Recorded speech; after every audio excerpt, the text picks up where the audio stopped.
And the hormones that cause this to happen are glucagon, epinephrine, and growth hormone causes this one to happen. But also under extreme conditions, cortisol. You'll start to release cortisol as well. And cortisol causes muscle cell to be broken down and converted to glucose. So, okay, there's another picture of the very same thing. I like the other ones better. So glucagon, epinephrine, and growth hormone, okay, and as well as cortisol in some cases, are the hormones of the post-absorptive state. So you might as well throw cortisol in there too. So here we have, what are the two hormones?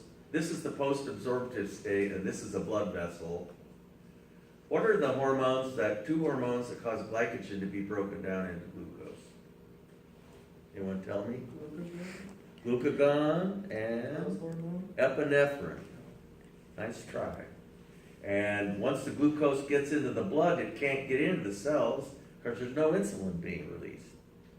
Okay. But we need it. Why? Who's burning it? The brain. And the brain doesn't need insulin to get glucose in. Okay? Gluconeogenesis is the production of glucose from non-carbohydrate sources. Okay? And what hormone causes protein to be broken down into glucose? Cortisol. Cortisol. Good. What hormone causes fat to be broken down into glucose? Is that one growth hormone? Growth hormone, yep. Okay. So both of those hormones are the hormones of gluconeogenesis. So that's kind of an interesting drill, is to fill in the hormones. Because you'll be required to know what all those hormones do on the next quiz. I think there's maybe 4 hormone questions. Neurons can only burn glucose. And neurons don't need insulin for glucose to get in. They're the only cells that don't. Yeah. So there is a basic need for some carbohydrates. For the Yeah, brain. but thing is though, we can convert other things to glucose analogs. We can so yeah, that's a good point. But we can convert amino acids can be deaminated and get into the Krebs cycle. So Can they do that to make glycogen? no.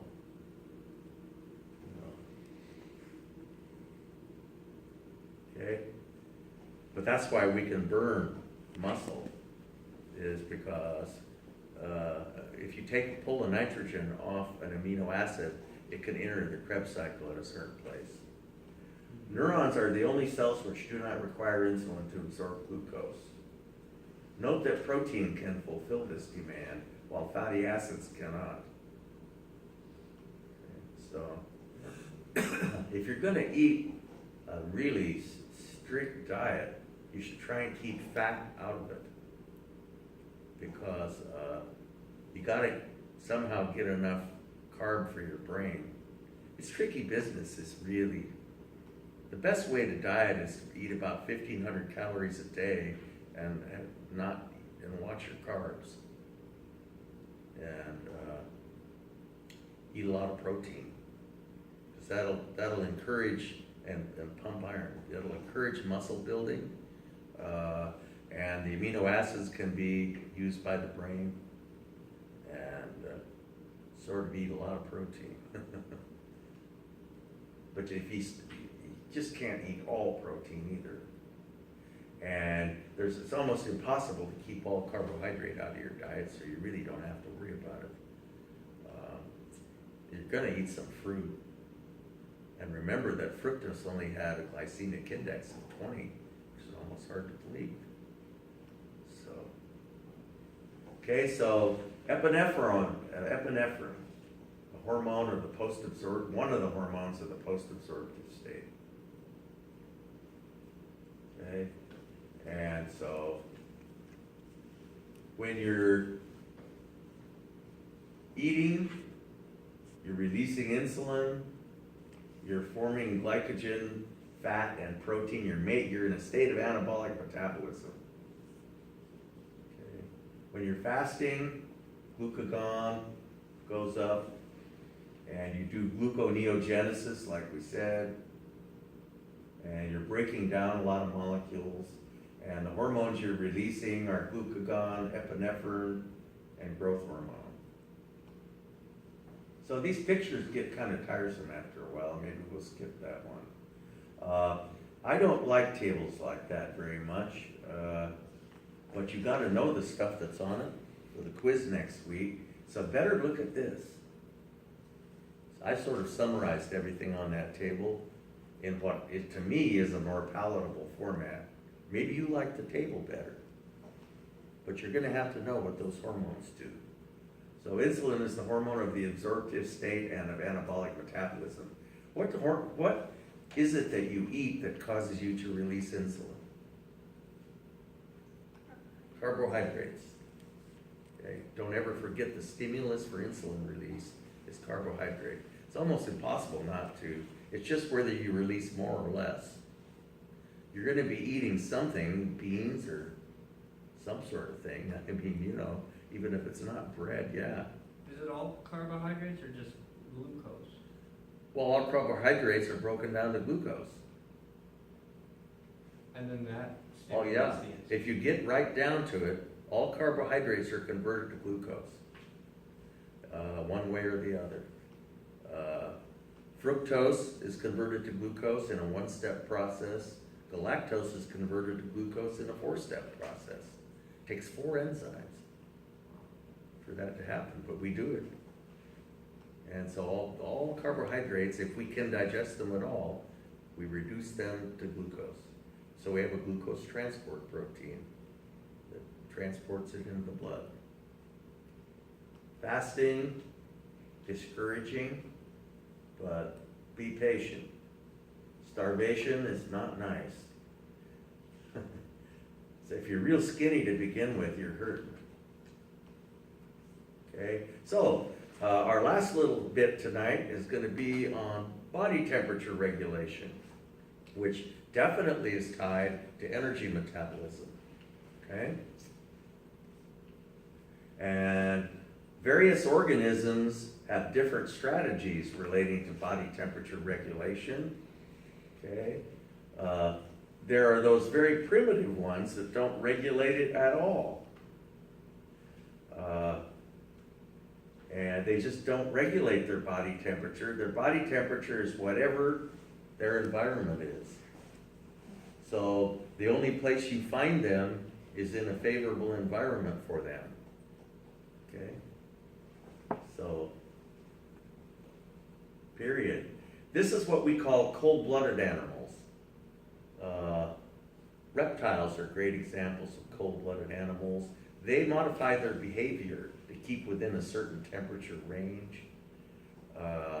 Their enzymes don't work as well as ours because enzymes activity is highly temperature dependent. Okay? Because these proteins start to change their shape if you change the temperature, and that changes their catalytic activity, these enzymes. And so, you know, but they do their best. The snake will go lay out in the highway if it gets cold and soak up the heat. And, or if it gets too hot, it'll go lay under a rock, you know, and that type of thing. Fish are a little bit more tied to their environment. They, once again, they choose an environment that is favorable to them. Okay. Reptiles are great examples of quite effective cold-blooded animals. We, however, are homeotherms, and we maintain a very narrow homeostatic temperature range, and our enzymes work really well. We're much more metabolically capable. We can do more things metabolically than other animals can because our enzymes work better. We have a larger number of enzymes. I would say 80 to 90% of our genes code for enzymes. That's how many enzymes we have and how important they are. So, and you know, genes only code for protein structure. So, okay. Homeotherms rely on a balance between heat loss and heat gain. And so, how do we have heat production and heat loss. It's real easy to talk about heat production because there's only one way we do it, and that's with energy metabolism. Remember I said heat was given off? You either produce ATP or heat, and you produce them both. And depending on the individual, some individuals produce slightly more ATP and slightly less heat. Some people, and those people are ones who we say have a slow metabolism, and their Krebs cycle isn't linked to oxidative to the electron transport process as well, and they produce more. I didn't say that right, but they produce more ATP and less heat. People who aren't linked as well to between the Krebs cycle, they don't have as tight a link. If you have a real tight link, most of the electrons that are used to make ATP. If you don't have a very tight link between the Krebs cycle and the electron transport chain, you produce less ATP and more heat.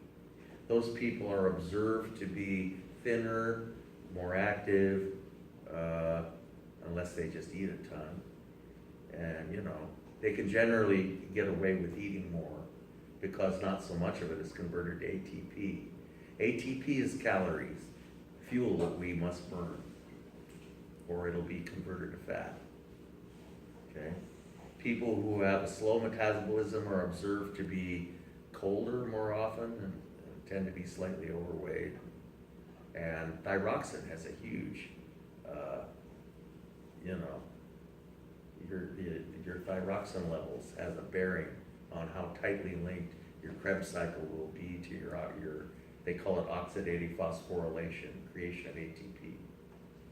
So, okay. So anyway, how did I get off on that? My goodness. So heat production, and then we're going to talk about the different ways we can lose heat. Okay. We can lose heat by radiation. We can lose heat by conduction or convection, which means we have to be touching some medium. Okay. Or evaporation of sweat results in a huge loss of heat. So let's dwell on those a little bit. Heat production we produce in the mitochondria, and muscles possess the most mitochondria, so muscles produce the most heat, and that's why we shiver when we get cold. It's a way of producing heat. I mean, it doesn't feel like it at the time, but we're shivering in response to being cold. Okay.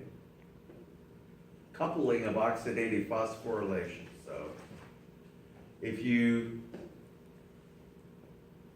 the more tightly coupled your Krebs cycle is to oxidative phosphorylation, the greater the ATP amount versus heat will be. Okay. In this case, there is no coupling, and you produce nothing but heat. Okay. So,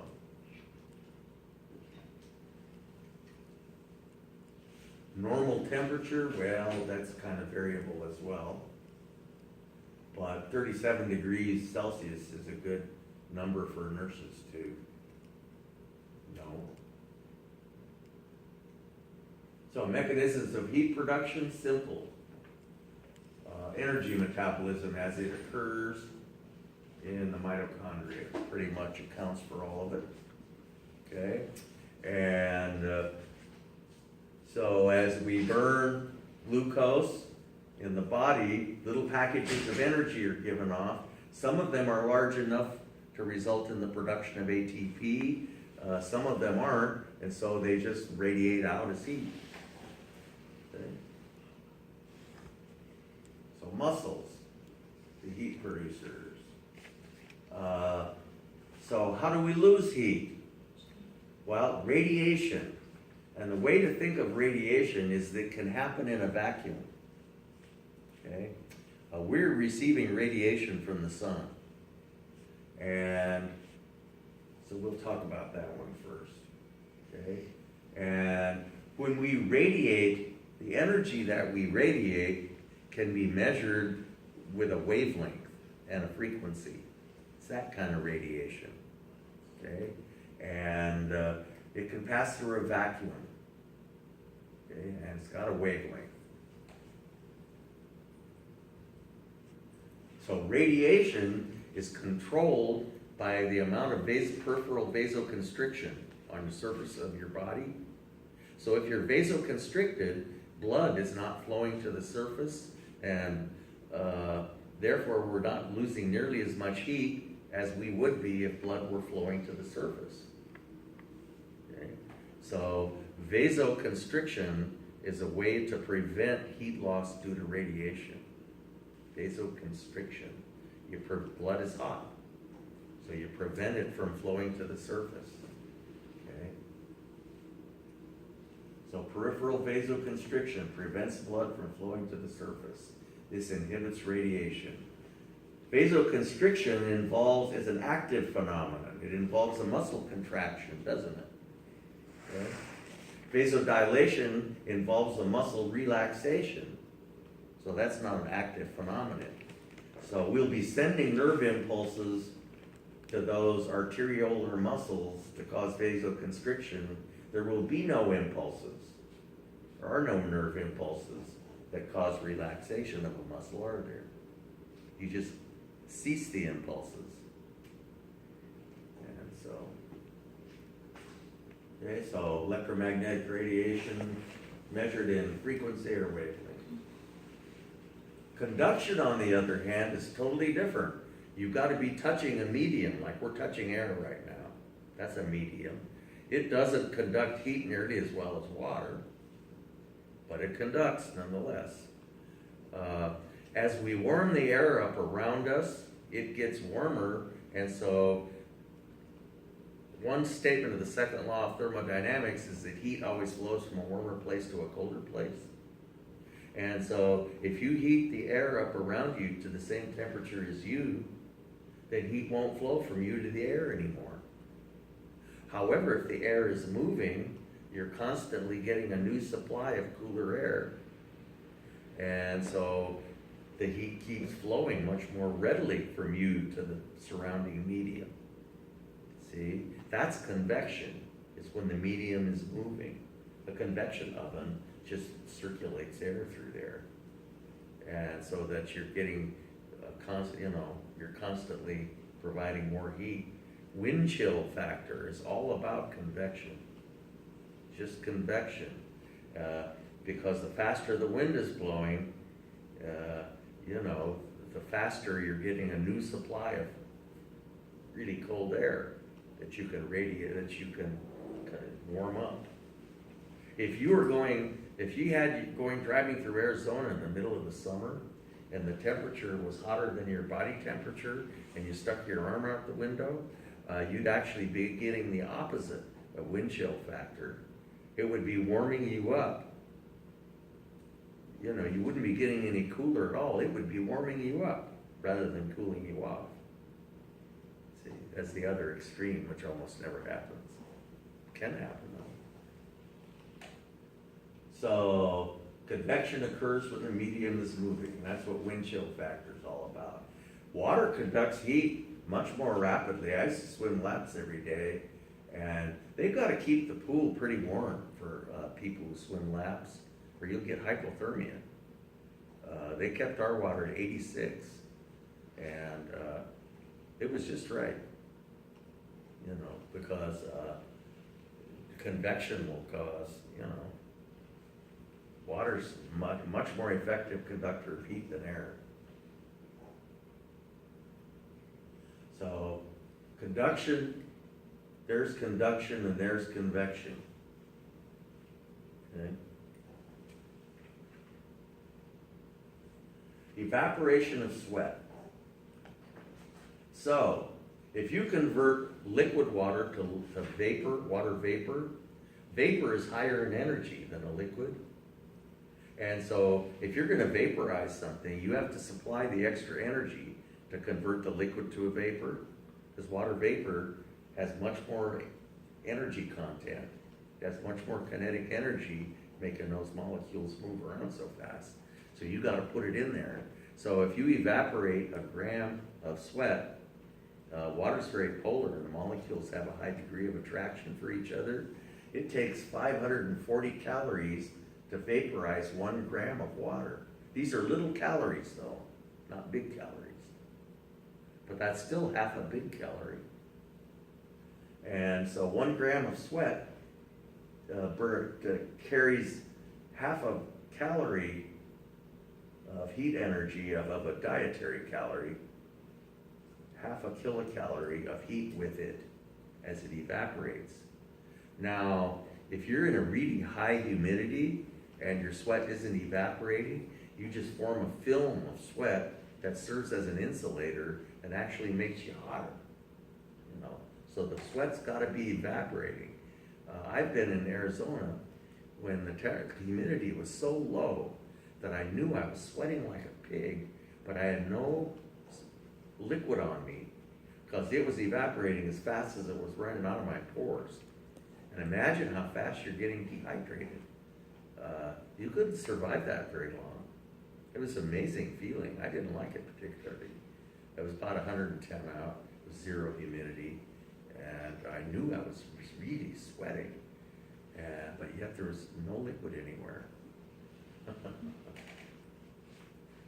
So, I don't know where I got this, but this person was big into nudity, I can tell. If you walk nude in the sun, you lose some huge amount of sweating, of rate, versus walking with clothes on. With a 15 kilogram pack, you lose less fluid than this person walking nude in the sun. Sitting nude in the sun, you know, so. But you see that why the people in the Middle East in the Sahara wear all these clothes. It's because it's really a protection from sweating and becoming dehydrated. Because water's so rare in these places that wearing lots of clothes is really the ticket. You don't wear shorts. Plus the sun will just fry you. But, and so sweat loss per hour at various temperatures. At 110, you could be sitting in the shade and losing 0.6 of a liter per hour. 0.6 of a quart. And so, and here 1.5 quarts. This is significant, just sitting outside, clothed, not even nude. So, shows the different heat loss mechanisms, not a very great picture. It's a regulatory mechanism. It's all about control systems. Remember the components of a control system. So we have the controller and the sensor and the effector, same deal. The controllers, we don't just say the brain anymore, we say what part of the brain. And our cooling center and warming center are both, remember the hypothalamus is this little cluster of control centers. Each one of them is called a nucleus. We've learned about a number of them, the suprachiasmatic nucleus, supraoptic nucleus, and on. The preoptic nucleus is the cooling center, and the warming center, I never could find the name of that one. But, so these are the controllers located in the hypothalamus, and so we have sensors and effectors. You could almost figure out what the effectors are gonna be. If you wanna cool off, you wanna maximize heat loss, don't you? Okay, you wanna figure out some way to lose heat. And if you want to warm, you're gonna have to figure out some way to gain heat. And so, like for instance, one way to gain heat is to minimize heat loss through radiation. Okay, So if we vasoconstrict, we minimize heat loss through radiation, don't we? And if you shiver, that's also a warming mechanism. So you just bet that those are the effectors of the warming center. And so these are gonna send efferent impulses to those effectors. On the other hand, cooling, we only have one cooling mechanism other than vasodilation. People who are really hot get really flushed, don't they? Because they're vasodilated and blood is flowing to the surface so they can radiate heat away, okay? And plus they sweat a lot, see? And so those are two cooling mechanisms. Remember though, that there's no nerve impulse that can cause vasodilation because it's a passive phenomenon. But however, there are definitely ways you can stimulate sweat glands. So these are these little nuclei in the hypothalamus, and the preoptic nucleus is one of them. So that's one of them that we were talking. So each one of these performs some indispensable. Remember, this one was where we make and control oxytocin release. So anyway, we have afferent input from peripheral temperature receptors, okay? And we have efferent output to effectors in any control system. Those are just sort of general comments. So, and efferent output always consists of sympathetic neurons. Parasympathetic neurons only attach to big things, remember? Big organs. So it's always going to be sympathetic neurons that attach to sweat glands and arterioles and things like that. So the warming center sends sympathetic neurons to skeletal muscle and arteriolar muscle. The skeletal muscle will shiver, causing us to warm up, and the arterial muscle will constrict, which minimizes heat loss due to radiation. Okay? And both of them warm us up. What do you think would tend to turn on the warming center? If you got cold. Okay? So if you're getting input from your cooling thermoreceptors that are cold receptors, if you're getting input from those, they're going to wire to the warming center, aren't they? Because it's an automatic control system. So neurons from the cold receptors go to the warming center, and neurons from the warm receptors go to the cooling center, so that you'll get an automatic response. So the cooling center, this center sends sympathetic neurons to sweat glands, as well as inhibitory neurons to skeletal muscles, causing them to become flaccid. And you may have noticed that when someone's hot, their muscles are kind of flabby. Okay? So, because even good muscle tone produces heat, even if you're not shivering. So two scenarios, you get cold or you get hot. So you get cold. Cold receptors send afferent impulses to the warming center, not surprisingly, and this center in turn sends efferent sympathetic neurons to skeletal muscles, causing them to what? Oh, to shiver, I already said. Efferent sympathetic impulses are also sent to the arterioles, causing them to constrict. This minimizes heat loss due to radiation. So that tells that whole story of what happens when you get cold. And this whole tells the whole story about what happens when you get hot.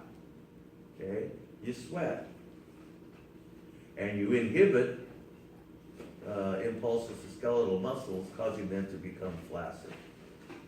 And then maybe you'll wear your Bermudas or something like that. And there it is in a nice picture, what happens if you get hot, you vasodilate, and sweat. And what happens if you get cold, you vasoconstrict and you shiver. Okay? So, piece of cake.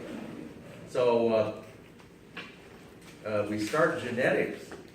And just remember that if you've never seen genetics before, your first impulse will be to think it's hard, but it's really easy. It's just different.